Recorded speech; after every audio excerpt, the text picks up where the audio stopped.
अस्सलाम वालेकुम, मैं हूं तारिक जमील और आप देख रहे हैं गोल्ड रेट एंड डिज़ाइन। आज की वीडियो में हम बात करेंगे सोने की ताज़ा तरीन कीमत के बारे में, ताकि आपको हमेशा सही और बर वक्त मालूमात मिल सके। अगर आप सोने में सरमायाकारी करना चाहते हैं या ज़ेवरात ख़रीदने का इरादा रखते हैं तो ये वीडियो आपके लिए बहुत अहम है।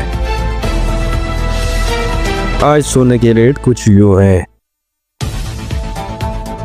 24 कैरेट फ़ी तोला 2,95,000 रुपये है। 22 कैरेट फ़ी तोला 2,70,416 रुपये है। 1 ग्राम की कीमत 25,300 रुपये है। माहिरीन का कहना है आने वाले दिनों में सोने की कीमत कम हो सकती है।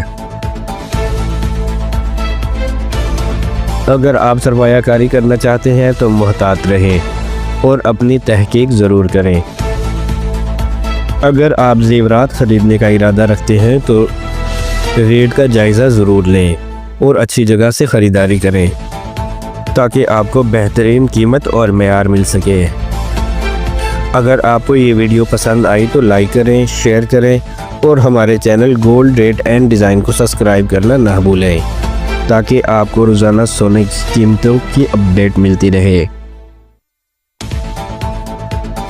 अपनी कीमती राय कमेंट्स में ज़रूर दें और बताएं कि आज की कीमत के बारे में आपका क्या ख्याल है।